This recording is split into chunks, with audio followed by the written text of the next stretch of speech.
Hi, listeners. This is the 80,000 Hours podcast, where each week we have an unusually in-depth conversation about one of the world's most pressing problems and how you can use your career to solve it. I'm Rob Wiblin, Director of Research at 80,000 Hours.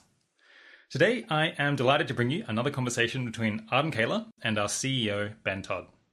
Ben has been thinking a lot about effective altruism lately, including what it really is, how it should be defined, and how it's framed. We think effective altruism is widely misunderstood, sometimes even by its strong supporters. And this episode is our latest attempt to try to clarify the views of the effective altruism community. We've also recently released an article on misconceptions about effective altruism, based on some work by Will MacAskill, which you can find linked in the show notes. This is another 80K team chat, which means that it's all very off the cuff compared to our regular episodes. And even though he's our CEO, the things Ben says here aren't official 80,000 Hours positions or anything like that. Arden and Ben first tackle common misconceptions about effective altruism, like how it isn't just about donating money to fight poverty, and how it doesn't necessarily include or imply a moral obligation to help other people. They then move on to clarifying how Ben defines the central claim of effective altruism, and how to put together a potentially fairly robust argument for effective altruism based on three premises. Then they discuss how you might object to the actual core idea of effective altruism by denying one of those three premises that they've laid out. They don't get to covering the many possibly good objections that you could have to how effective altruism operates in practice. That'll have to wait for another episode, I guess.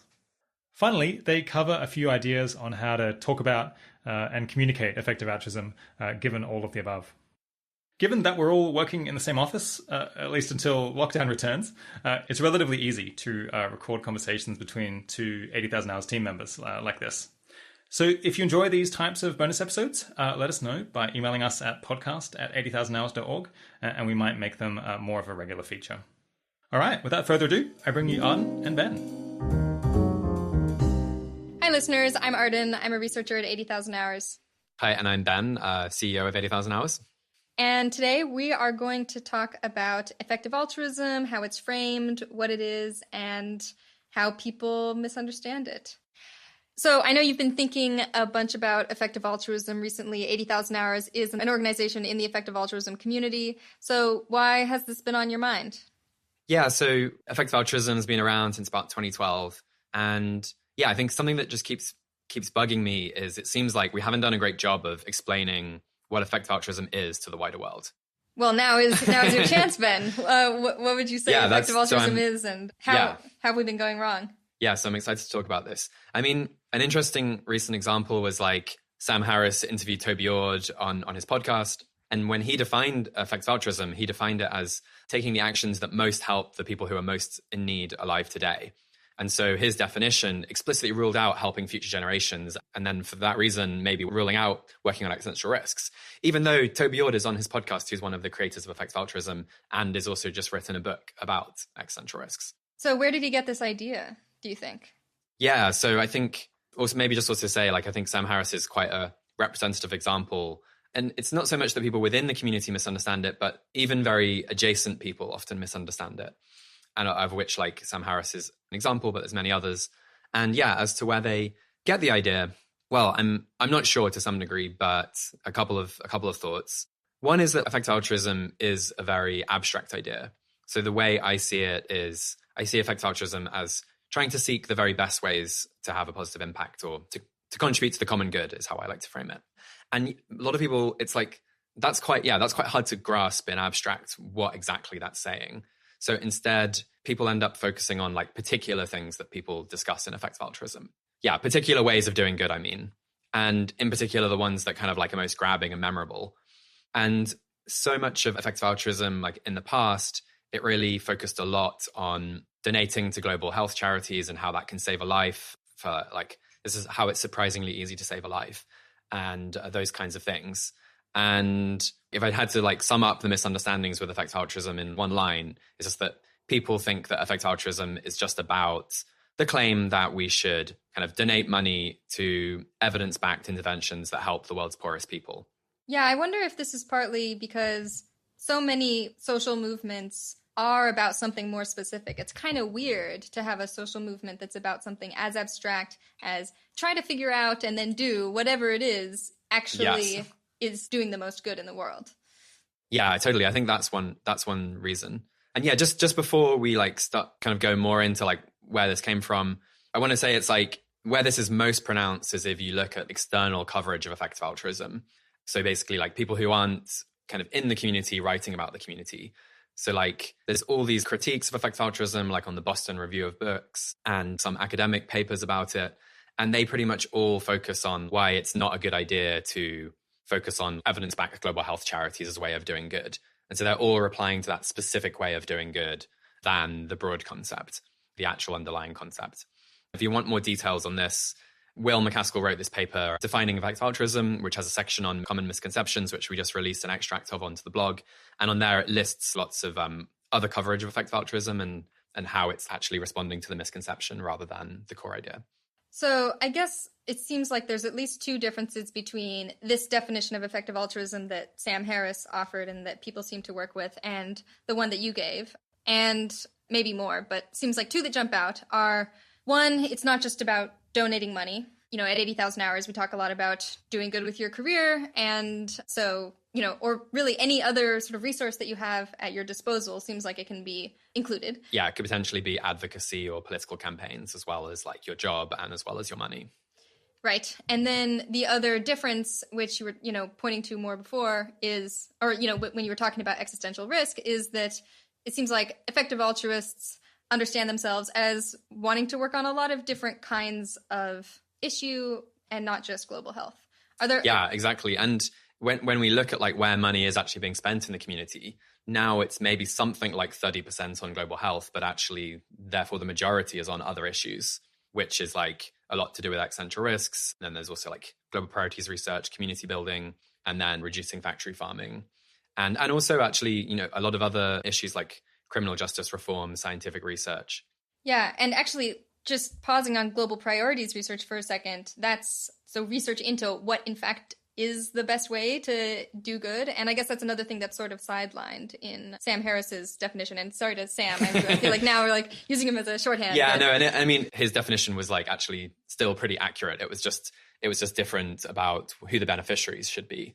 Okay, yeah. Whereas like often people confuse not only whether it's about global poverty, which is the thing we've just been talking about, but also whether it should be just donating or helping people in general. And then the third aspect where the misunderstandings are is whether it's just about evidence-backed interventions, like especially those tested with randomized control trials like malaria nets, or whether there could be some broader notion of what to focus on. And actually, again, on that, now if we look at like where most resources are going, I think more resources are going on what Open Philanthropy calls a hits-based approach to doing good rather than an evidence-backed one. So what does that mean? What's that distinction? Yeah, so in the evidence-backed one, basically what you do is you try and test lots of things with randomized control trials and then do the things that seem best based on those tests. Whereas a hits-based one is a bit more like kind of investing in startups. Like the idea is most of the value, most of the impact will come from a small number of things that are like really unusually good.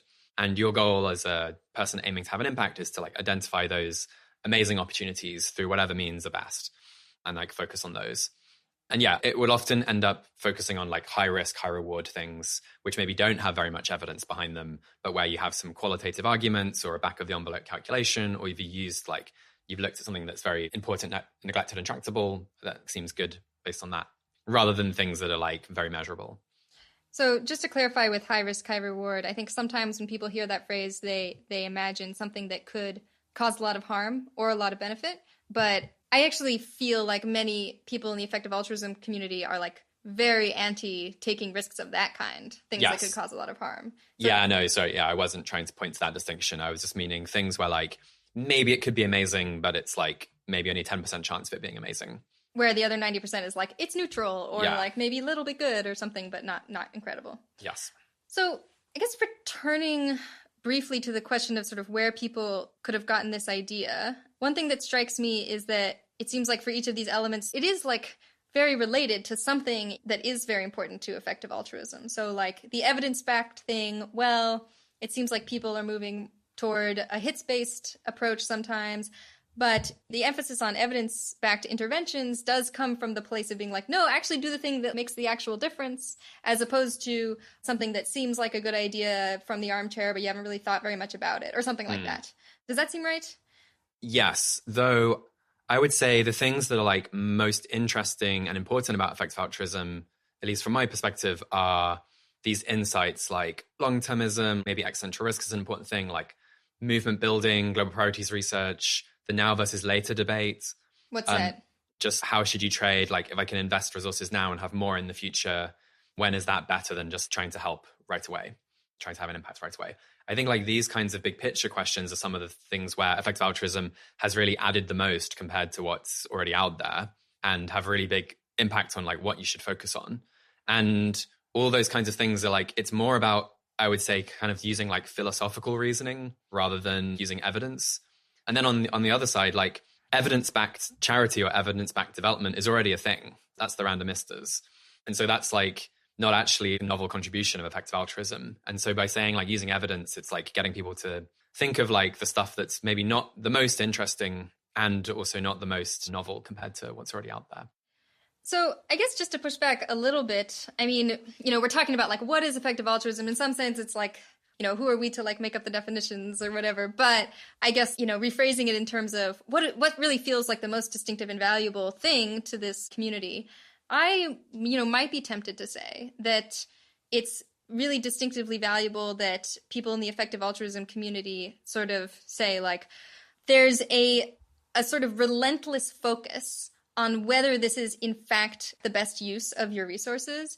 Yes. And that sort of like push to constantly be asking yourself, okay, but is this investment actually better than, for instance, saving a life in expectation by donating to the Against Malaria Foundation, which is like pretty good at saving lives, is like maybe that's the core contribution. And even though there's this evidence-backed, or I guess the relationship to evidence-backed is that maybe if you're really focused on that, then you're really sort of obsessed with figuring out whether the thing you're doing is in fact going to have the effect you think it will, in which case you search really hard for evidence. And if you're not obsessed with that, then you maybe don't search so hard for evidence. And that's sort of the way it's connected to.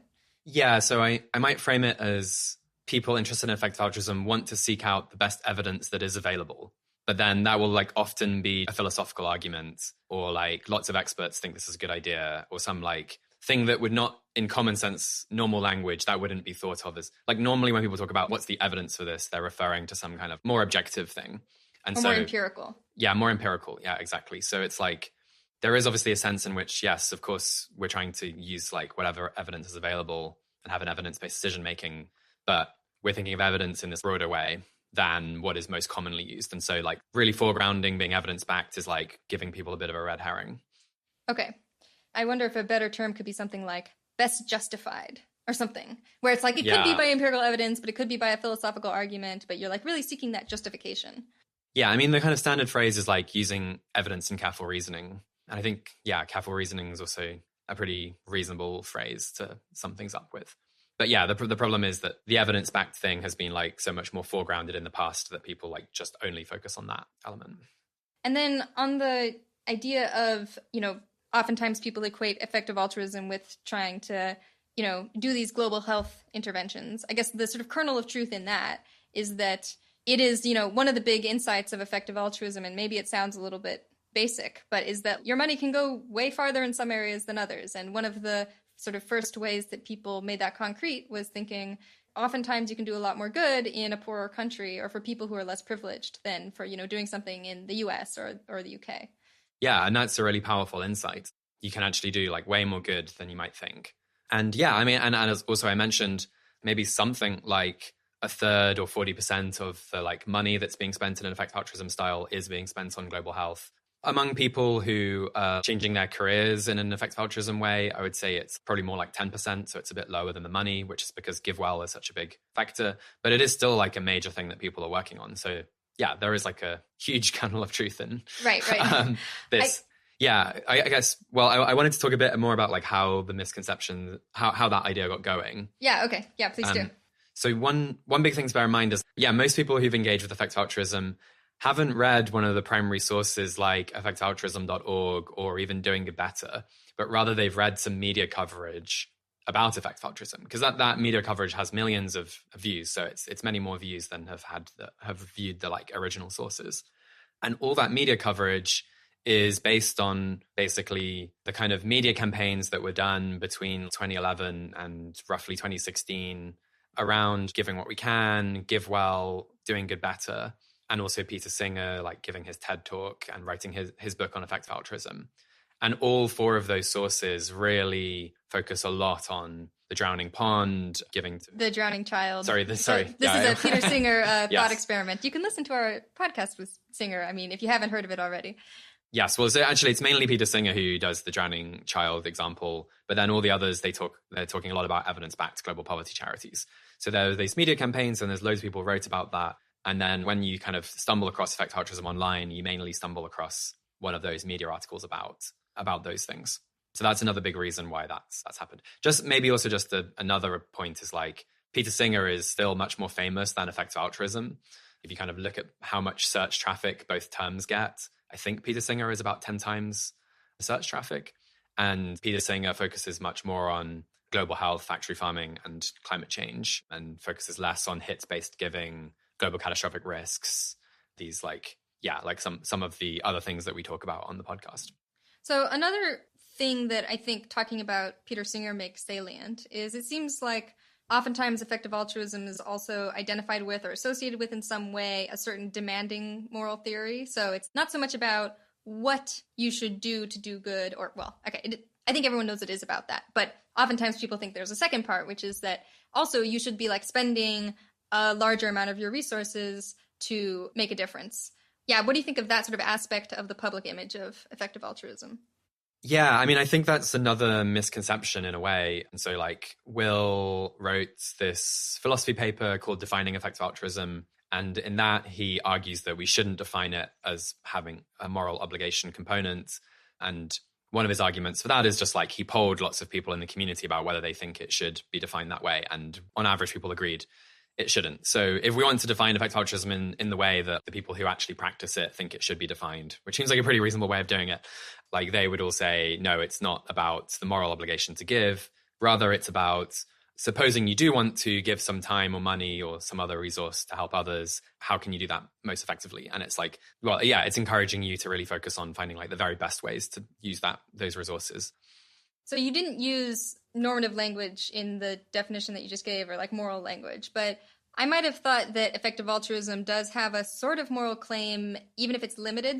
Yeah, I don't think I was around to take this poll, but I might have thought that it was something like, okay, with the resources that you are going to dedicate to helping others, you actually should dedicate them to the ways that you think are going to do the most good. And not just, so like there is a should in there, but it's just limited to the resources you are in fact already planning to contribute to the common good. Yes. No, I'm like more okay with that being in there. I think later we can get on to like how I would actually want to define the claim of effective altruism. But yeah, the key thing is that a lot of people go around and they're like, well, I can never be an effective altruist because like I don't want to give all my money to charity. And there are people who are saying that we have to give all our money away. But that's not what we're saying. We're more saying like, supposing you want to give some away, let's figure out the best ways to do it. And again, the reason for that is just like, that's how people think we should define it. I think another reason is that's like a much more interesting insight because there's already been thousands of years of moral philosophy about the question of what are our obligations to others. And we're not going to be able to go and settle that debate. But I think we do have something much more unusual to add about the question of, well, just this making this point that some ways of helping others is like way better than others. So, okay, just to push back a little on this, and I know that I'm going up against the crowd here, and that's maybe like means that, you know, since we're just talking about how to define a social movement that consists in its members, maybe that doesn't make sense. But like, so here's one way that the insights of effective altruism seem related to this question about moral obligations. So one of the things that the effective altruism movement has emphasized is that some ways of helping others don't just do a little bit more good, but they actually do a lot more good, right? And in fact, you can do, you know, there are these amazing opportunities to help others that maybe people weren't really aware of, or they're used to, you know, people are more skeptical that you can actually make other people better off. And so it seems like in the situation where some ways of helping others, you know, do that a lot more, you know, it seems kind of commonsensical that you might have a stronger obligation to then, you know, use your resources to help others since they can do so much, rather than how it would be in a world where you can't really help others that much with your resources. So that's one way in which it seems like connected. Yeah, no, there's definitely a close connection. And many people, in fact, after like learning about effective altruism, have decided to focus more on helping others because, yeah, like if one of your goals becomes like easier than you thought, then it makes sense to focus more on that. But yeah, I just don't want to kind of have that as part of the like defining or most salient ideas of effective altruism. But yeah, like if someone wants to draw that implication, then it makes a lot of sense to me. Yeah. I mean, like speaking personally, I feel like I was inspired when I started learning about effective altruism to be like, okay, actually, there's so many amazing things we can do to help others. This makes me feel like I should be devoting more of my time and my resources. And yeah, it does seem like a lot of people have that experience. But okay, so it's a further implication that people are free to draw. Yes. Yeah. And I mean, I also would say the debate about how much to focus on helping others is just a really important and fascinating debate. And I would encourage anyone interested to spend some time thinking about it and what it means in their own life. But again, that's this much more general thing that, has been around for centuries as a debate. And I wouldn't say is like the core thing in effective altruism. Okay, so you promised to give us your definition a little bit earlier. I feel like we've gotten bits and pieces, but do you want to just like lay out your sort of how you would, if somebody said, what is effective altruism, Ben, what would you say? Well, yeah, so there's maybe two different questions. One is kind of like, what are the best ways to explain it in practice, which is kind of more of a marketing question. And then the other question is just like, what actually is it, if we just want to be really clear about the claims? For what actually it is, just a very high-level definition I would use is effective altruism is about seeking the best ways to contribute to the common good. And so then you can roughly divide that into two projects. First is the intellectual project, which is trying to figure out what are the best ways of contributing to the common good. And so that's more like a field of research, either in academia or in nonprofits, where people are trying to have this debate. And then the second part is the practical project, which is like, given our current answers about what are the best ways of helping others or contribute to the common good, let's see if we can actually put those into practice and actually tackle some of the world's most pressing problems. And that's more than the social movement around effective altruism of people who sometimes working together are trying to tackle these big issues. Would you agree with the following statement? That the intellectual project is kind of, in some sense, the reason that it's part of effective altruism is because people think, in fact, sometimes, doing a bunch of research is a way of contributing a lot to the common good because it like helps people do better actions later. Yeah, so we can, in a sense, we can see them all as just part of one thing. Mm-hmm. But I think in practice, it's useful to split them because being an academic research field is like very different from being a movement of people actually trying to like do projects in the world. So they have like a different qualitative character. Okay, not to belabor the sort of definition point too much. We did both study philosophy, so yeah. So forgive us, listeners. You keep using this phrase, the common good. What do you mean by that? Yeah, so to some extent, I actually see like the question of what is the common good as part of the study of effective altruism and part of the intellectual project of effective altruism, along with other things like which problems are most pressing and so on. But well, yeah. So in Will MacAskill's paper where he introduces a definition of effective altruism, he suggests that we should think of the common good as about what helps people from an impartial perspective and is like what he calls tentatively welfarist. Okay, so explain both those things: impartial perspective and tentatively welfarist. Yeah, so that the impartial bit is kind of like the common bit. So impartial very roughly is just like, we're going to treat like everyone's interest as equal. And then the welfarist bit is then a bit about what does it mean to benefit someone's interests? And there it's kind of saying, well, it's about how much welfare people have, or sometimes also called well-being, which is about how good or bad their lives are, which could be understood as just happiness versus suffering in a kind of very narrow way, or you could understand it in like a broader way, like how flourishing are they? How fulfilled are they? But yeah, it's like something about your life being good or bad. So this sounds like extremely commonsensical. And of course, we should not be like partial or like not privilege some interests over others. And we, should aim to make people happy and well off. So what are the like salient alternatives to wanting to contribute to the common good, defined this way? Well, most people don't only want to contribute to the common good with their lives because they also want to like have a personally fulfilling life, and they also want to like benefit their friends and family. Like they care more about their friends and family than strangers. And like we were saying, I don't really want to like get into the debate about how much you should focus on your kind of personal goals versus the common good. I'm just starting from the perspective that like the common good is like one thing that matters. And yeah, as to why that is, it's just like, well, most people believe like if something you do will like harm a stranger, or you could easily benefit a stranger with little cost to yourself, then that would be a good thing to do. And that kind of shows that we care about people in general, at least to some extent.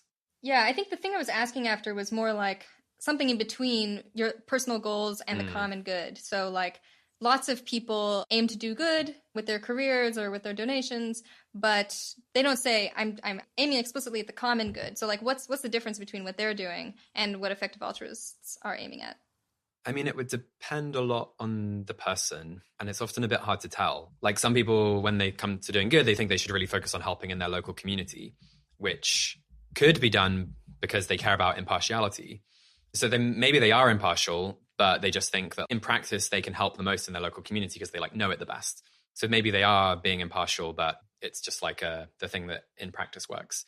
But instead, maybe they actually think like in some moral sense, they have greater obligations to their community, and it's actually morally better for them to help the local community. And it's often hard to tell. But I'm not sure if that is like the most common difference. Maybe one with like the welfareism thing. If you're focused on welfare, that might be welfare of sentient beings in general, not just humans. But it would mean that like non-sentient beings don't intrinsically have moral value. So like, yeah, the natural world has lots of value because it enables all these sentient beings to have good lives, but it doesn't have value in and of itself. Whereas some environmentalists would say, no, like even if there was no animals and insects and any humans and anything that might be sentient, it would still be very valuable to have a pristine natural world. Okay, yeah. So tentatively, effective altruists think, or at least the project is not about advancing those other values. Yes. Though, yeah, like the tentatively bit is to show that it's not entirely certain, but this is kind of our like best guess at what to focus on. And yeah, like the reasons for that is loads of people agree that all else equal, if people have like suffering or good lives, there's an important difference between those two things. And we think in practice, empirically, there are big differences in how much welfare different actions produce. So it's like a really important thing to focus on, even if it's maybe not the final word on what matters. Yeah, so like speaking as somebody who believes that things matter besides welfare, but is also a member of the effective altruism community, it's like, well, look, I think that like it matters for people to have true beliefs or something, or like, I'm not sure about this, but like that's my sense. That would be my best guess, that there are these other things that matter. But people not suffering and being happy seems like extremely important and like something that, you're probably not going to make a mistake by devoting a lot of resources to that. Yeah. Mm-hmm. Anyone who's listening who wants more rigorous treatments of these are like also just standard terms in moral philosophy. And so you can go and read about them on Stanford Encyclopedia of Philosophy. Yeah, and I think we have some links on our Key Ideas page where we sort of summarize this a bit and link off to other readings. So, all right. Is there anything else to say on just like what is EA or what is effective altruism and how does it differ from the public perception? Well, yeah, just quickly on the definition, my definition didn't have using evidence and reason actually as part of the fundamental definition. Mm-hmm. I'm just saying we should seek the best ways of helping others through whatever means are best to find those things. And obviously, like, I'm pretty keen on using evidence and reason, but I wouldn't foreground it. If it turns out that we should consult a crystal ball in order to find out if that's the best way, then we should do that. Yeah. Okay. Yeah. So another, again, like very abstract, like whatever it is that turns out to be the best way of figuring out how to do the most good. Yeah, I mean, in general, you have this just big question of like how narrow or broad to make the definition of effective altruism, and it is a difficult thing to say. Do you want to just talk about, why is effective altruism important? Why is this project important? And we've sort of gestured at a couple of reasons, but like, what's the rigorous argument? Yeah, and it's like a bit alarming in a way that there isn't just a rigorous argument for effective altruism written up somewhere. Because that kind of seems like that's like the central thing that people interested in effective altruism care about. So yeah, I was thinking a bit about what that argument should actually be recently. And so yeah, I think there's like three main premises. And then, yeah, but before we get onto those, like just what is actually the claim? And so I see the claim as something like, if you care about the common good, so we're just taking that as a given and like starting from that point, then it's a mistake not to pursue the project of effective altruism, where the project I defined earlier as trying to seek the very best ways of helping others rather than just like the typical ways. Okay. And then also the next clause, it's more of a mistake the greater to the extent to which each of the three premises hold. Okay. So it's actually, there's a kind of a spectrum of how important effective altruism is. And it might be like more or less of a mistake to not be into effective altruism. All right. And those are the three premises that you're about to give us. Yes. Okay, so we can there's come a back lot to hold into your head here. Yeah, let's come back to the spectrum thing after we have the premises to make it a bit more clear. But Cool. All right, so what are the premises? How do we get to this conclusion? Yeah, so I think one premise is, I call it like the spread premise, which is just that there are big differences about how much different actions contribute to the common good. Second one is identifiability. So it's that we can actually find these unusually high impact actions with moderate effort. And then the third one is novelty. So that the things that we could find that are really good are like different from the ones that common sense would get us to focus on normally. So if there are these big differences in how much good you can do, and you can figure out what they are, and they aren't what you're already doing, then it's important to that extent to try to figure out what the best ways of doing good are. To focus on those actions when you're trying to do good. Okay. Yes, and you've said like, this is starting from the point where, yes, you do care about the common good. And so it's kind of saying, well, if you care about the common good, some ways of helping the common good are like way better than others. So to not do those things, you're just failing in your goal, your stated goal. Okay, so maybe in order to like see how these premises add up to the conclusion, we could talk about each premise and what it would mean if it was false. And then like some reasons to think it could be false, but why you aren't persuaded by them. So let's take the first one. So if it were not the case that there are these big differences in how much actions contribute to the common good, I guess that would mean that, it's not that important to figure out the best ones because they're only a little better than the worst ones anyway. Is that the idea? Yeah, exactly. Though, yeah, it's maybe worth saying, again, it's good to think of this as a spectrum. Like if some of the best things you can focus on are like 1,000 times better than others, then that means effective altruism is like enormously important. But even if it's only like twice as good, well, say if in one career you could save one person's life and another career you could save two people's lives. Well, that's like a whole person's life. Yeah. Like that's a huge deal. Even then it might be like pretty important to really be attentive to these differences in scale. Yeah, so I guess when it would defeat the argument if it was like, oh, well, actually it's only, 1.005 times better. Yes. And so it's like you make somebody's life a tiny bit better and you're like, well. Yeah, I mean, I think the argument's more likely to kind of be defeated by like the combination of things. Like if you're kind of more pessimistic about being able to find the best things and they're like a bit less novel and there's a lower spread, then you end up being like, effective altruism is kind of meh.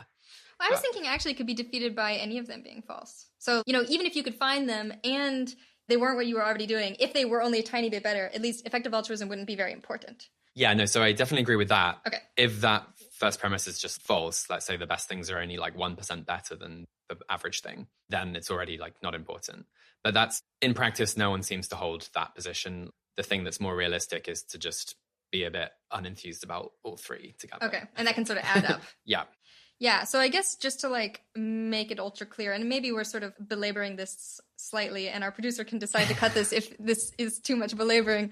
But so the second premise, if you can't figure out what it is that is the best thing, then, or like you can't do it without spending maybe so many resources that you're bankrupt by the time you figure it out, then, it's not worth it. And There might be some great actions out there, but you just can't figure out what they are. And then the third one, I guess, is like, well, if the third premise is false, then in some sense we're already doing effective altruism. Yes. So it's not important to like do it on purpose because we'll do it on accident anyway. Yeah, it's like almost not that effective altruism is wrong. It's just that it's uninteresting. Right. But then, it wouldn't need to be its own thing. It's just, we're like already doing it. Cool. So like maybe hopefully someday it will be the case that the third premise is false. Yes. So, with these, it does seem like this is a valid argument to me.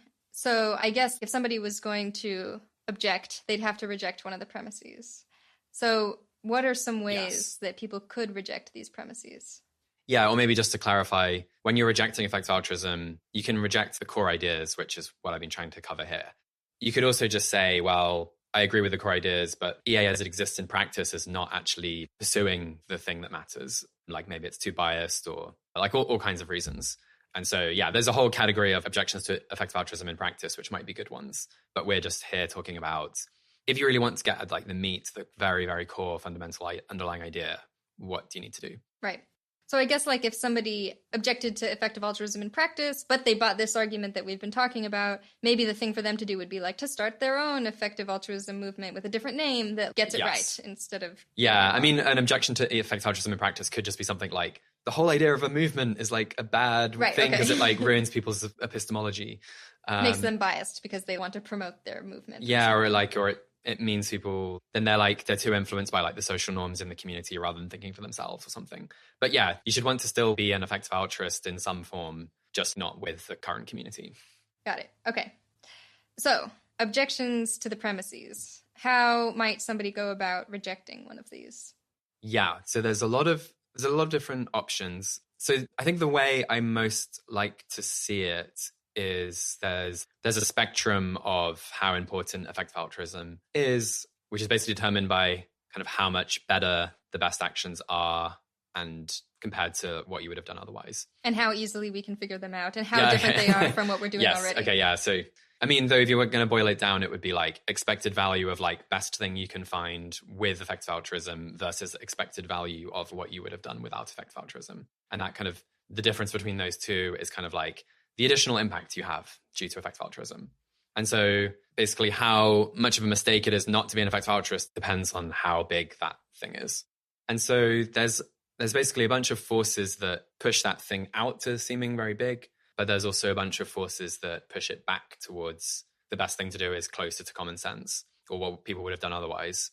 And which of those things you think kind of dominates determines how important or how much of a mistake it is not to pursue the project of effective altruism. Okay. Maybe just one thing that pushes things out, the differences out towards being bigger, I think is like, so neglectedness as a rule of thumb is something in this area where if you think that all else equal, something that's more neglected, you can have more impact because there's been less diminishing returns. So fewer people are working on it, so it's less the case that an additional... The best things have already been done. Yeah. And then kind of naively seems like there's very big differences in neglectedness. Like some priorities have had over 1,000 times more invested in them than others. And so if those priorities seemed roughly similarly important and similarly tractable, like on the other two dimensions, then the more neglected one would be 1,000 additional resources would achieve 1,000 times as much. So just to get slightly more concrete here, when we talk about priorities, what are some examples? I was mainly thinking of different global problems you could work on. Though, yeah, you could think about it as terms of like what interventions you want to do as well. But okay, yeah. But you're thinking about things like education in the US versus global health versus trying to get representation for future generations. Yeah, so like education in the US gets around $1 trillion spent on it each year, I suppose, to benefit. I don't know how many kids there are actually in American schools each year, probably a few tens of millions. Whereas global health, so all international aid, I think, is around 140 billion as of a couple of years ago. So there's like between 5 and 10 times as much being spent on US education as being spent on all international aid. That's not a completely fair comparison because like there's other resources going to the global poor besides international aid. Right. I mean, like the resources of their own government and economies, and presumably. Yeah.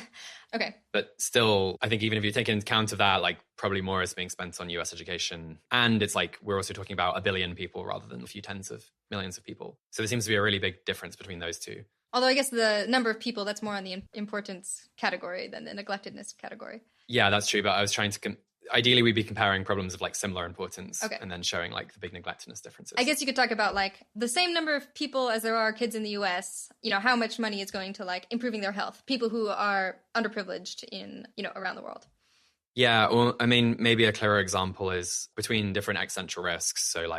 So climate change has hundreds of billions spent on it per year and is widely agreed by people who want to have a positive impact to be perhaps the most pressing global priority. Whereas, as we've covered on this podcast, we think how AI goes, especially from a long-termist perspective, seems to be really crucial as well. But even today, having become much more popular as an issue, it's still under 100 million a year spent on research into AI safety and long-termist AI policy. So that's like at least a factor of 1,000 difference between the two in terms of how neglected they are. So that suggests very big differences in like working to try to address, AI safety versus working to address climate change. Yeah, and where climate change is already a really pressing global priority compared to kind of just more everyday priorities that we might have. Okay, so what's a factor that sort of pushes in the other direction that somebody who is skeptical of effective altruism or the importance of effective altruism might bring up?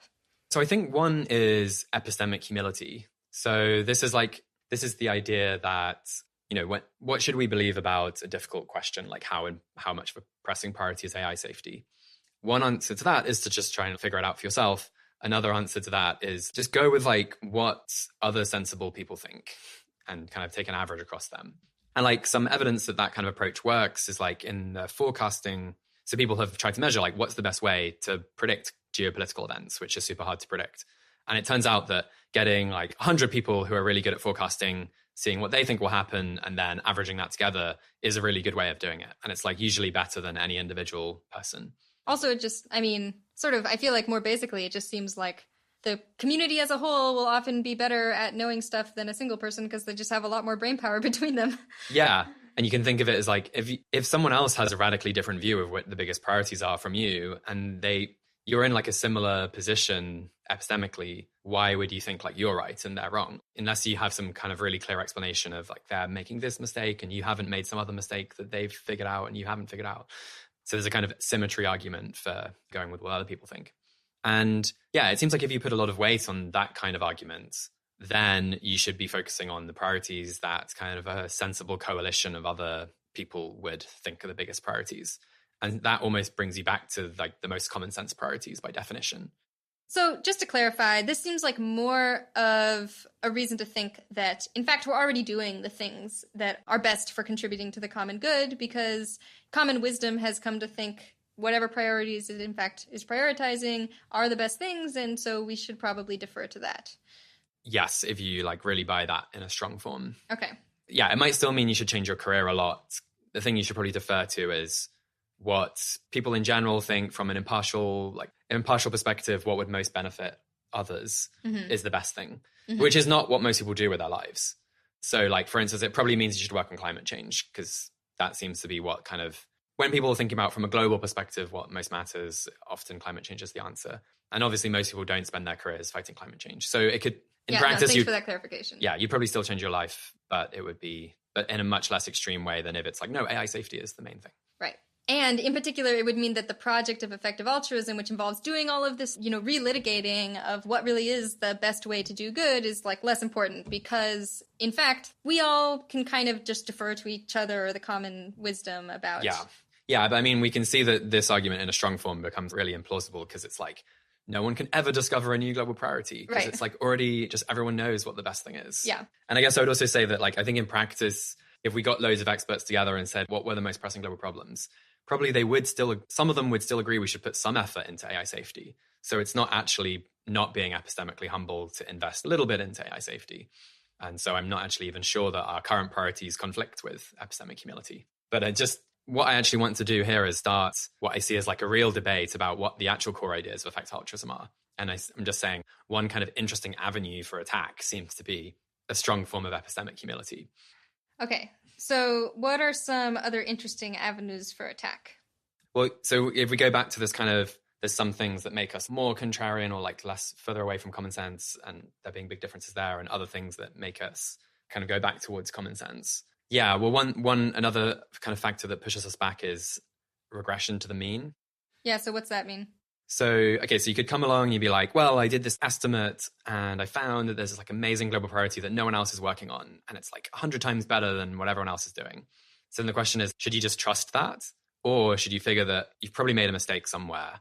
And because your calculation has said there's this thing that's like amazing compared to what everyone else is doing, most likely you've made an error in the direction of it being better than it actually is. And when you figure out all the errors in your argument, it will make that thing end up seeming a lot worse than your kind of naive calculation suggests.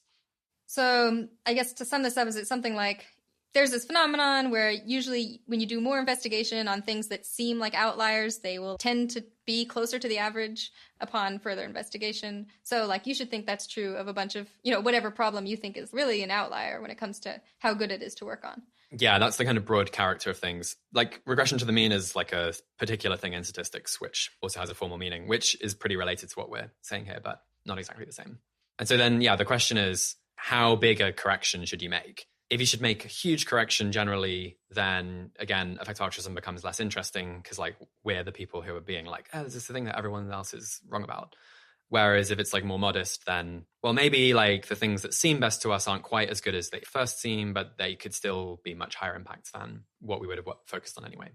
So I guess this is another one where if you took it to the really extreme, it would be implausible, right? Because it's like the really extreme version would be like, well, you should expect everything to be exactly the same in terms of how good it is to work on, right?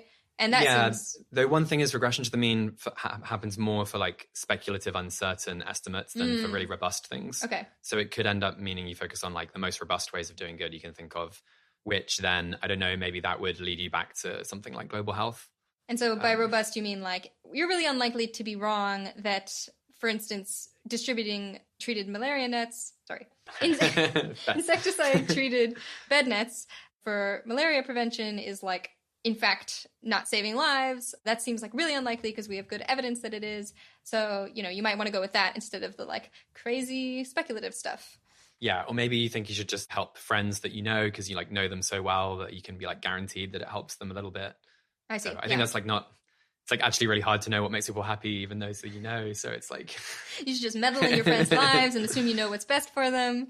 Yeah, I suppose if it's like, help them move house or something, like, you've at least saved them some time. So that's like a benefit. It'd be like weird if that turned out not to be good for them. Yeah. Okay, yeah. So regression to the mean, epistemic humility. Yeah, are there any others that are worth bringing up?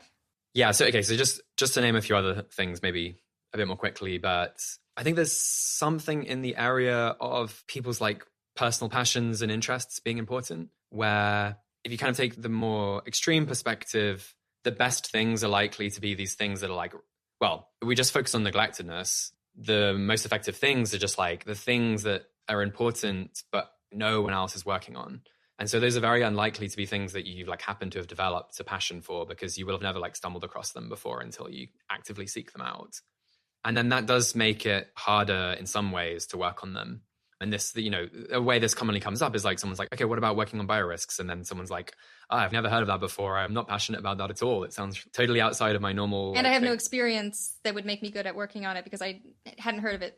Yeah, there's a whole like, it's harder to get career capital in these more neglected issues as well. Mm-hmm. Whereas maybe they're already passionate about climate change because that's like something that like lots of their friends have talked about and they've worked on before. And it would be kind of easier for them to be motivated to work on climate change. And if you think effects like that are really big, then again, that seems to push us back more towards just like do something that's generally in the air and kind of common sense and that you're motivated by, and don't try to seek out these really unusual, novel priorities that would kind of make effect altruism the most important. Yeah, so it seems like this is sort of a way of directly pushing back on the neglectedness argument. So you say like, okay, yeah, more neglected problems would be better to work on, all else equal. But in fact, when something is neglected, it also means that people are going to be worse at working on them. I guess another sort of related thing is, or so those sort of like maybe cancel out or roughly cancel out or something like that. Another, I guess, related argument would be if something is really neglected, it's hard to make progress because nobody listens to you. You're just like the person, you're standing there being like, let's all work on AI safety. And everyone's like, we're not going to give you a grant because we don't think that seems important. And therefore, in fact, it's really hard to make progress. Yeah. So if we think like impact is kind of how pressing the cause is times how good your opportunity is for helping times how skilled you are at that thing, often there seems to be some anti-correlation between how good the opportunities are you can get versus pressingness, where it's like in an area that's really neglected, it's just hard to do something really, really big because there's just fewer resources around. Although, okay, yeah. So wait, no, now I feel confused because we started that off by saying like, well, if something is not neglected, then it's more likely that only some not very good opportunities will be left for you to take. But now you're saying like, in fact, if something is more neglected, that means that there will be worse opportunities. So like, how do those things interact? Well, so one term is kind of how efficient extra resources are in producing good. So that's kind of what we mean when it's like a really pressing area. It's like an additional dollar goes a long way. But then there's like how much kind of leverage can you bring to bear on that problem? And it seems like being a bit less neglected is kind of helpful on that one. So for instance, if you're a scientific researcher, you could get much bigger grants to work in like a more mainstream priority. Like climate change. Yeah, or if you're able to become a leader in the climate movement, you'll be kind of leading more people than if you become a leader of a much more niche issue. And so it's kind of a way in which it becomes a bit more tractable to work on things that are a bit less neglected. Yeah, exactly where you want to kind of count for that in the framework can kind of go different ways. But I think there is like some effect like this. And then, Yeah, I mean, my kind of personal view is like, yeah, there's probably reasons not to work on like the very, very crazily most neglected things. But I also doubt that the kind of optimal place to be is like on just common sense. But it's somewhere in between the two. But there's kind of a sweet spot of neglectedness where it's like not so neglected that you can't do anything and everyone thinks you're crazy and you're probably going to be wrong about it. But it's neglected enough that you have a kind of edge on just doing what everyone else is doing. Yeah, interesting. I think my intuition says that even if something were so neglected that literally nobody else in the world was working on it, I would still think that even though it'd be really hard to make progress, you'd probably still make a really big difference, because like I'm imagining the very first person to like talk about climate change or something. I mean, I actually don't know the history, but I guess I'm imagining that even if nobody listened to them for their entire life, the fact that there's like one paper out there that the next person could cite 30 years later turned out to like maybe accelerate the movement in, a couple of decades, and was really impactful, even though it sounds like a frustrating existence.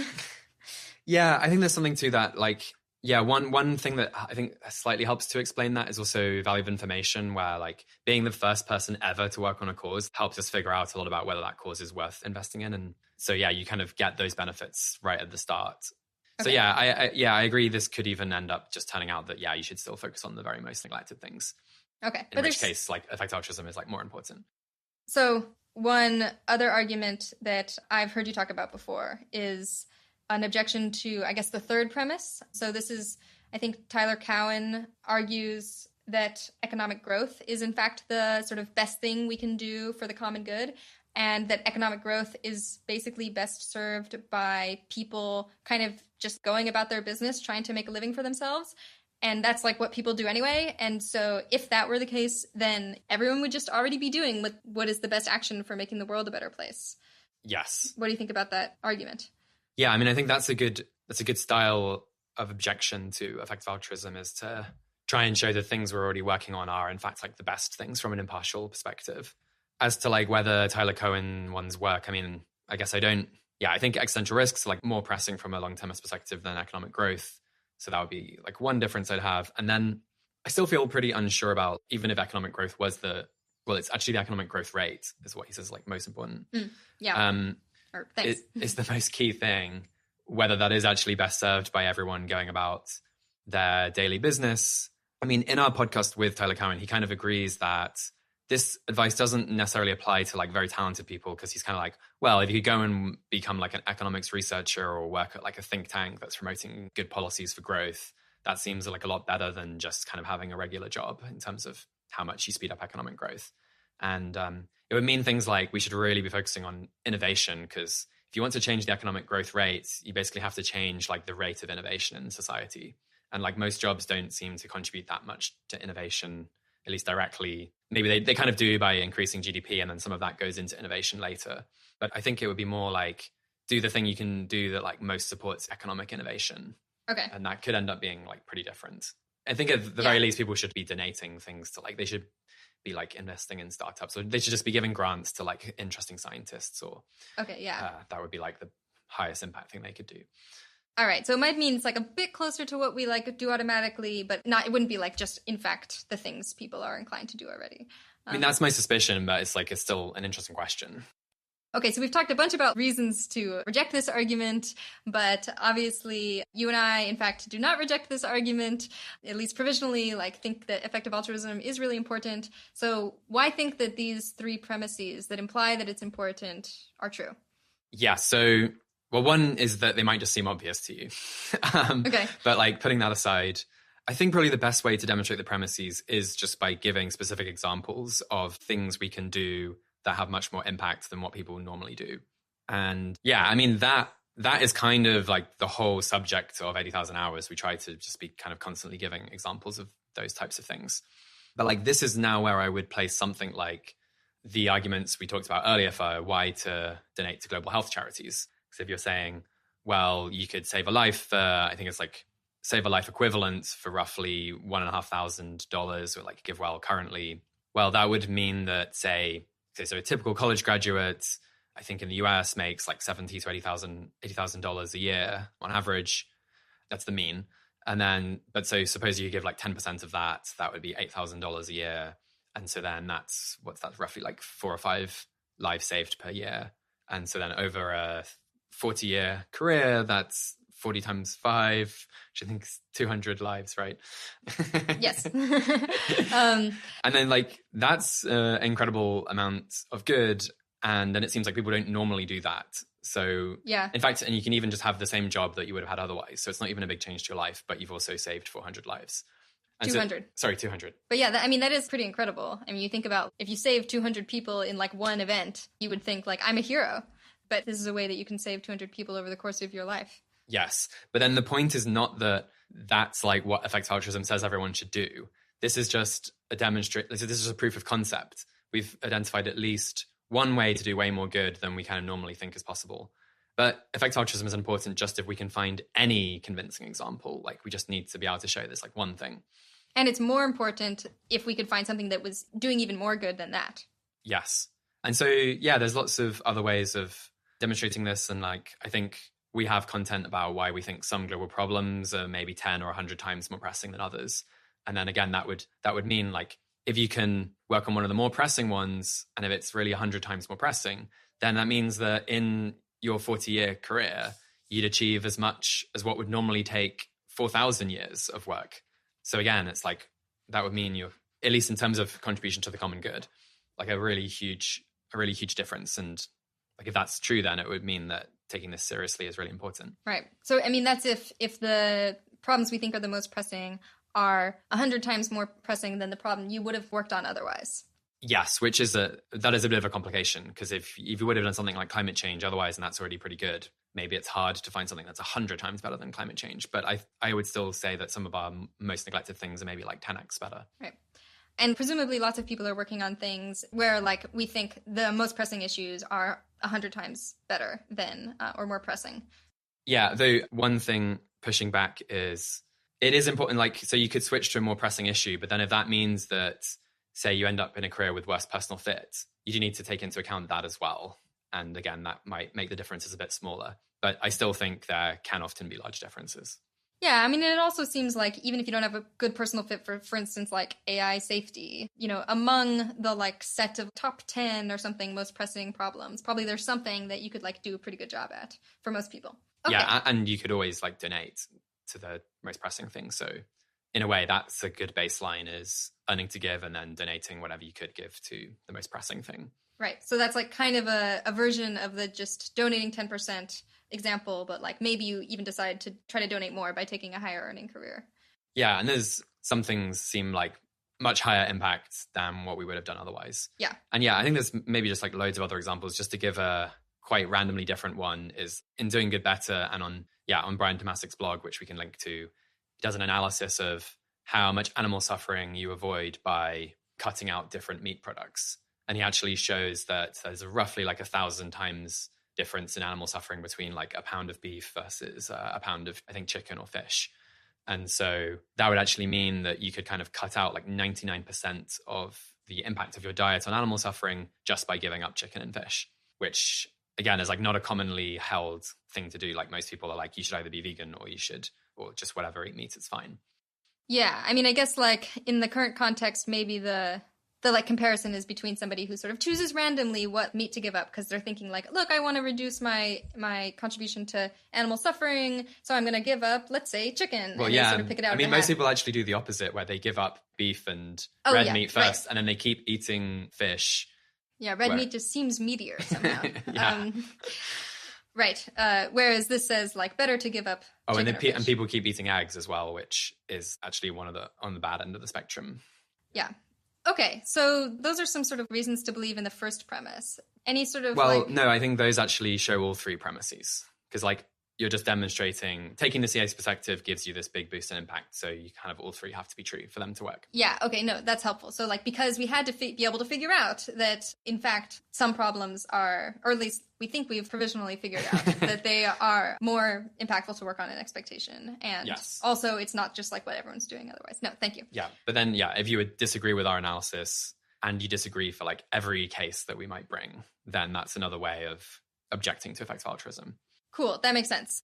All right. So is there anything more to say on like why believe this argument for the importance of effective altruism? Yeah, I think there's some qualitative arguments to help make it plausible. because like we kind of come in with like, well, what should our prior be? Should we expect it's possible to have way more impact, like do way more to help the common good than we might have first thought? Or should we be like skeptical of these examples that I just brought up and whether we might be able to find other examples besides them? And I think there's a couple of things there. One is just the question of what your priors should be. And so that's just like the beliefs you come in with before you think about it. Yeah. And it seems like my prior is basically that some actions will do more good than others and some actions will be more costly than others. And how cost effective an action is like the multiple of two. It's like one divided by the other. And so if there's like big differences between both of those two factors, then we should expect there's like big differences in the effectiveness of different actions. I guess one reason to think the opposite would be if you thought there was sort of efficient market for doing good, right? If you like thought, well, if something really did do more good than other things, then everyone would have already started doing that and then like taken all of the opportunities. And so I'm going to, practically everything that's available to me is going to be roughly equal in impact. Yeah, exactly. And another kind of big way of having the debate about effective altruism is just the question of how efficient are our current institutions at doing good. And so, yeah, I guess there I would say like my kind of theoretical perspective is like our current institutions in some ways do quite a good job of furthering the common good, but they have lots of important gaps in them. And the existence of these gaps is another reason why we should expect effective altruism to be important. And you can think of like one whole framing of effective altruism is what we're trying to do is find the biggest, most pressing gaps in our existing institutions and then fill those. Yeah. I don't think I know that many people who like really believe that the sort of market for doing good is super efficient. Although, actually, maybe my like dad is an exception. And sorry, Dad, for calling you out. But I feel like, I remember showing him the Peter Singer article, Famine, Affluence, and Morality. And he was like, nah, but like all the things you try to do are going to like have these crazy side effects and it'll all kind of end up maybe equal. Okay, I'm probably misrepresenting it. But I think maybe that was like one way of thinking maybe that it was sort of efficient. Like if there was a great opportunity that didn't have crazy side effects that made it super unpredictable, then somebody would have done it. Yeah, exactly. I think that's there's some plausibility in that. Another way if you could get to kind of reasonable efficiency quite easily is like, so we tend to think, well, I'm a bit worried about this getting too technical, but if we think like that different actions, how much impact they have is like a log normal distribution. So like a normal distribution is kind of like all the different actions are quite clustered around the mean. It's a bell curve. Yeah, it's a bell curve. Log normal distribution looks a bit the same, but then it has this, what's called a heavy tail. So there's like a small number of things that are way better than the median thing. And so like income is log normally distributed where the highest earning people earn like hundreds of times more than the median person. But if you have one of these log normal distributions, because that tail is only a minority of the things, you only need there to be some kind of effectiveness minded people to go and like take the tail. So maybe like Bill Gates, he's just getting all the good opportunities. And then once the tail is gone, everything else is kind of back at the median. So then you could end up being kind of like just back at the median again, even if there's only like a few % of people are really kind of impact minded. Interesting. So that's really interesting because then that would be a way of saying, okay, I agree with the first premise that some things do a lot more good than others. And I think we could figure out what they are. But I just think Bill Gates has already figured it out. And so like the options available to me are in fact all relatively similar in terms of impact. Yes, and I think this did happen a little bit when people went into global health, because one of the things that seems best is childhood vaccinations. And Bill Gates, plus a bunch of governments and so on who have all banded together to do this, have kind of done all of the good, easy opportunities to do that around the world. And so that stuff was all taken by Bill Gates. And that stuff seems more effective than malaria nets. I see. Interesting. Yeah. Cool. Okay. So yeah, there is like a bit of that happening, but then the question is it so much that it takes away all the good things? Right. And like maybe it takes away all the good things in a particular area, perhaps, or sorry, by good, of course, we mean better than the median. So like the median might still be good, but then like, can you move to another area and find some more exceptional opportunities there? Just to kind of wrap up on efficiency. Okay. We can kind of think, well, we have our existing institutions, we kind of have like the free market, and that's kind of incentivizing us to do the things that kind of the things that people are most willing to pay for in the market. And so there's like a lot of incentives to do that. And then we have our governments, which try to like, obviously the free market leaves out lots of things as market failures, public goods, things like that. And then we try to use the government to take those things. But then it seems clear to me that those two things don't cover everything that might matter. Yeah. Especially because like governments mainly focus on what their citizens need, and they focus less on global public goods, though they focus on public goods within their own countries. And then also they have a lot of issues with short-termism, like especially focused on the election cycle. So we should kind of think that provided like fixing market failures in 30 years time, we might think there's like not much being done about that currently in our society. Which is maybe kind of like climate change might be an example of a sort of longer term market failure. And it's also global again, where if the US spends loads to stop climate change, most of the benefits of that accrue to other countries rather than the present US citizens. Right. And then we shouldn't expect, of course, for the sort of consumer market to provide all of the goods, because it's mostly responding to, it's skewed by the fact that some people have a lot more resources than others, even though it's not because their interests are more important. Yes. And then all the like kind of market failures and coordination failures, that kind of classic economic studies. Okay. So that's efficiency, and why we should probably not expect the world to be like already doing all of the things to make the world a better place that are the best. I mean, we in theory then do have the nonprofit sector to try and fill in these gaps, but that's only a few % of GDP, and it seems to have plenty of its own issues. So this would though be the framing, is just to try to think like, well, we've got like academia, nonprofits, government, free markets. What's like not being covered by those? And if there are those gaps, then that would probably be what effective altruism would focus on. Yeah. And I think like it would take a pretty optimistic person to be like, nope, no gaps. It's totally covered. Yes. Yeah. I mean, and I guess there's another big argument for that is, I mean, long-termism is a big argument for that, because just, well, there's all these future generations who just don't really have any say in these institutions. And so there's no reason to expect that our existing institutions are like at all doing what's best from a long-termist perspective. Right.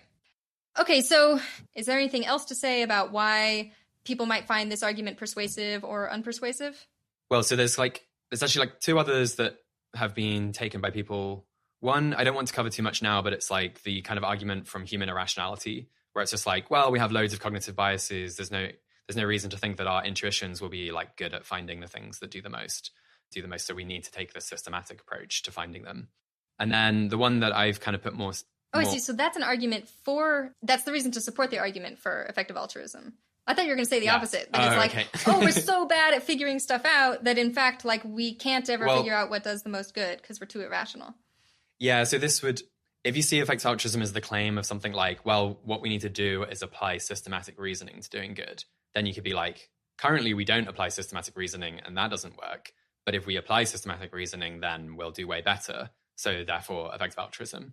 Okay. Like that's kind of how that argument works. That's a bit of a different way of, that's putting a lot of emphasis on the evidence and reason bit, right? Which I actually wanted to de-emphasize. Okay. Yeah. So anyway, the thing I focus on more is this idea that we're in an unusual time in history. And so if you think over the last 200 years, people who are like educated and living in rich countries, we've become way wealthier than almost anyone in human history. Whereas, well, a lot of people are still like kind of living at subsistence level, and just being in that really privileged position should mean that there are things we can do to like help others to a big degree.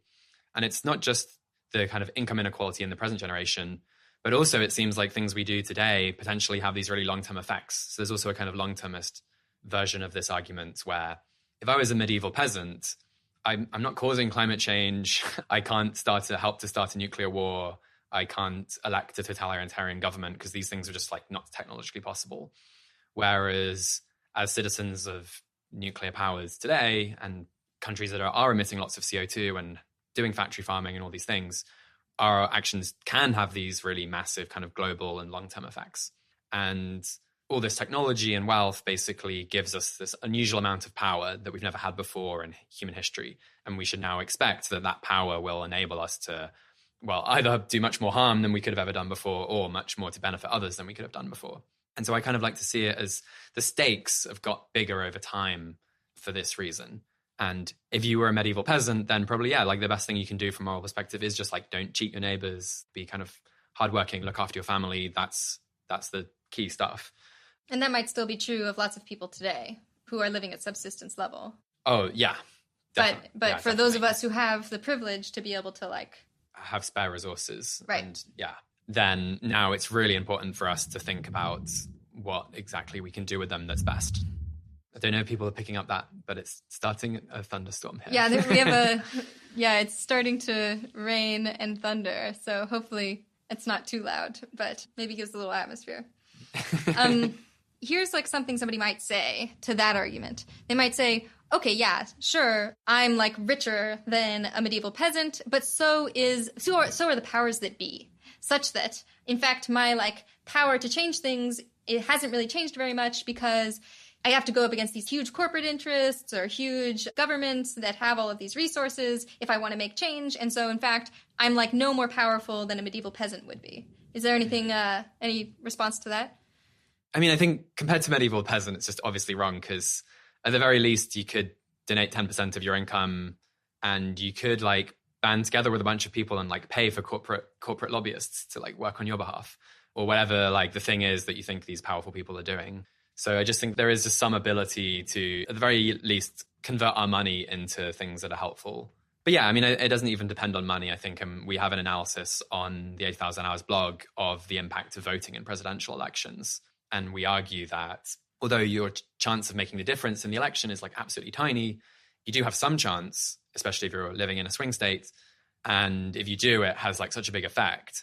Like you're having basically a tiny influence over a massive thing. Those two things actually turn out to roughly cancel out. And so each vote probably does, in expectation, have a significant impact. Yeah, people should go check out that article on the 80,000 Hours for the upcoming election. Go out and vote. Oh, yeah. 80,000 Hours listeners for the upcoming U.S. election. Sorry, so U.S.-centric, but it's on the mind at the moment. Okay, so we've talked a bunch about the core ideas of EA and the argument for those ideas being important, but we said earlier that we'd talk a little bit about framing and how to talk about effective altruism, especially to people who don't know very much about it. Do you have any sort of tips or ways you think it should be framed? Yeah, so we opened the episode with me kind of suggesting we haven't been explaining effective altruism that well. Most people are engaging with not actually the core idea. And so yeah, I think it would be great if we can start to develop some new ways of introducing effective altruism, which might avoid those misunderstandings, or at the very least would then appeal to a different group of people. Because like some people really like the kind of really global health, evidence-based focused approach, but like that's not everyone that we want to appeal to. And so, yeah, this is like a big task. It's kind of like developing a whole new way of introducing effective altruism, which I have like not done, but I think there's like some kind of ideas to bear in mind given the things we've been discussing.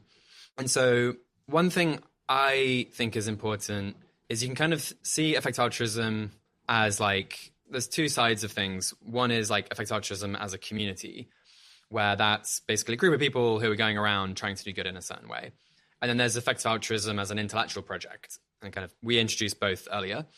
And I think most of our existing introductions tend to emphasize the community bit more than the intellectual bit, but actually both are really important.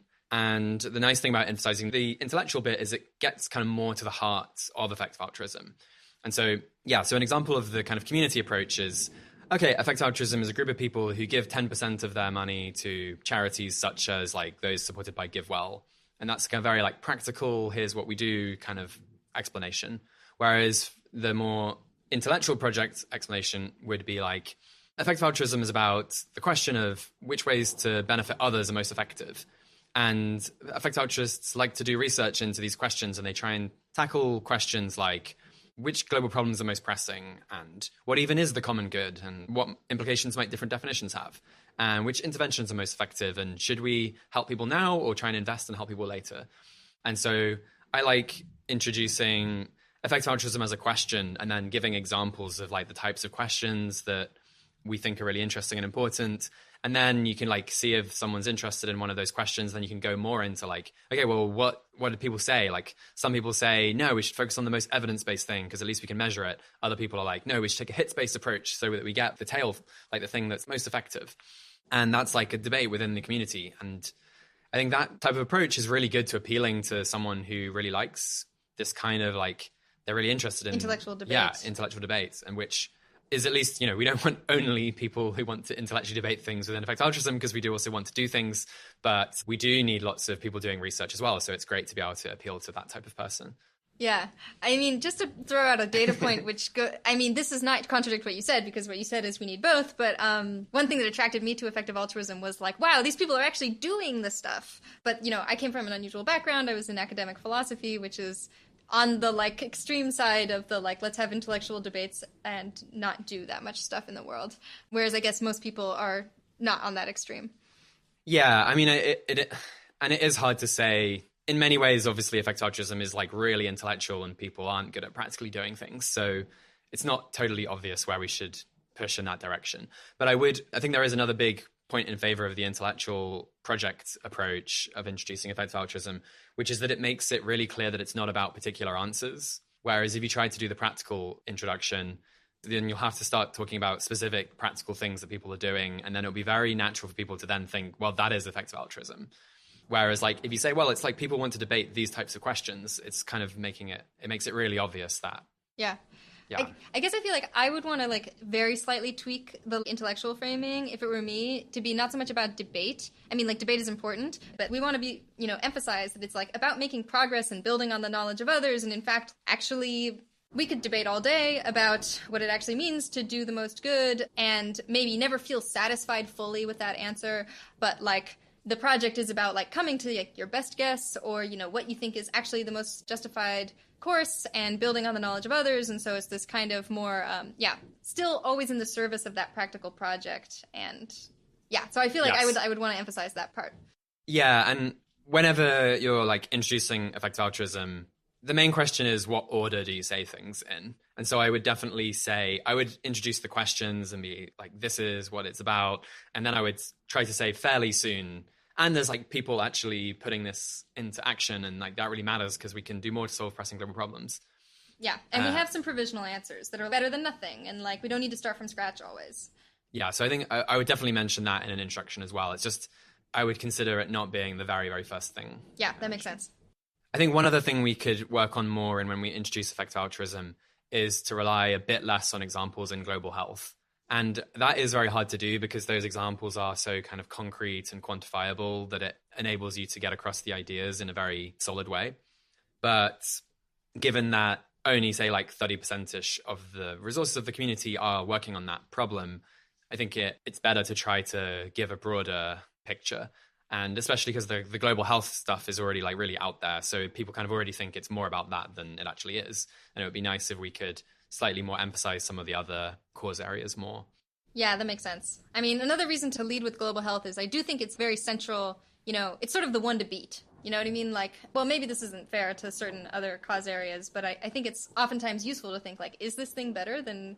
Just because it's so quantifiable, you can use it as a baseline. And it's been studied a lot, it's not quite as speculative. Yeah, though I think if you're a long-termist, then the baseline I might use would be avoiding CO2 emissions. Oh, interesting. Because we know that like you can abate a ton of CO2 for about 10 euros, maybe €1.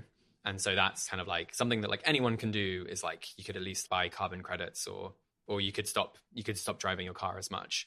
That's interesting. Okay, yeah, maybe that's a good baseline too. But okay, yeah. So, but in general, it does make sense that since like effective altruists focus on lots of other things, maybe global health has been centered a bit too much in public presentations. Yeah, as we kind of gave the evidence for that at the start, which is that like most people think that's literally what the definition of effective altruism is, or many people do. So that, yeah, those are some thoughts on how we might get better at explaining effective altruism, and I'm keen to hear more ideas on how we can do this better. So we've covered some of the arguments for effective altruism, what I see as the key ideas, and we've also, through the course of the discussion, mentioned some factors that could be objections to effective altruism being really important. I think there's a bunch of other objections that could be really interesting to have more work done into them, and I'd be keen to see more research done. One that we've covered before on the podcast is cluelessness and how important that is. That's like a bit more of a general objection maybe to effective altruism, because that's almost saying that like we don't know how much good any actions do. Yeah, so cluelessness is the idea that like we're just kind of clueless in the dark about what in fact has the best consequences, even though some things really do have better consequences than others. Yeah, so it's just like a straight denial of the second premise. Right. There's a bunch of things about like are there other moral values that are really important and how might they compare to the common good as we've defined it. And yeah, well, this isn't really an objection to effective altruism directly, but it's like the more you care about things that aren't the common good, the less interesting effective altruism is. So I think that's another kind of area to respond. And yeah, and I think there's lots of others. And yeah, I mean, basically and the reason we're doing this episode is because when people do write critiques of effective altruism, I would love it if they were actually responding to like one of the premises or like something about overall, like how big are the differences and impact between actions, rather than just responding to a kind of particular suggestion like AI safety or donating to Against Malaria Foundation, or earning to give, which are not the core idea of effective altruism. They're just kind of ideas that people have had. Although, to be fair, I mean, it is useful when people object to those particular things, because that helps contribute to the conversation. That is effective altruism. Right. That's part of what I called earlier the intellectual project of effective altruism. Yeah. And it's just, it's a little bit annoying when people are like, no, effective altruism is wrong, but then they're actually doing effective altruism. They're helping without even knowing. Yes. I mean, the kind of, to be more charitable to that, if you could kind of show that all the things that effective altruists have come up with are bad, then that would suggest that this isn't a very useful project, kind of indirectly. Right. It might suggest that the second premise is false, or probably false. Okay, well, theoretically we should be able to figure out what does the most, what's the best thing to do, but we keep failing, so maybe in fact we can't. Yeah. Yeah, so you mentioned spread of impact being one thing people might push back on. What are some critiques you're interested in there? Well, it's almost not critiques, but if you just want to fundamentally research how important is effective altruism, one way of seeing the question is just how big are the differences in impact between actions? And I would kind of break that down into how much more pressing are some causes or global problems than others, how much more effective are some interventions than others, and then kind of how big a difference is in personal fit between people. Just as those are three big topics. And it'd be really cool to see much more research into each of those three questions. And I mean, when that research would have to grapple with many of the issues that we've brought up in this episode, like regression to the mean and epistemic humility and lots of other lots of other factors. Yeah, and I guess that would be called global priorities research. Yeah, it's a subset of it. Yeah. And it's interesting that people do, I think, have a lot of interesting thoughts about how big these differences are, and there is some work on it. But given that, in a way, that's the most important idea, there's unfortunate lack of real published research on it directly. Yeah, no, it is kind of strange that it does seem like there isn't that much research that's directly trying to address the question of how big are the differences in consequences between actions, because it does feel like such a fundamental issue. Yeah, I mean, I think there's almost a kind of thing where effective altruism either kind of seems obvious to people, in which case that research is not that interesting, or it just seems wrong, but in some really other different way. And so then, again, that research isn't interesting. And so it kind of ends up being a bit neglected. And maybe just to kind of zoom back to earlier, even if just something has one path open to you has twice as much impact as another, that might still be a really morally important thing. And so I wouldn't want to kind of make it seem too much it's really, really uncertain whether effective altruism is a good idea. But then I do still think it is very interesting whether the differences are a factor of 3 or a factor of 300. That makes a big difference to just how important effective altruism is.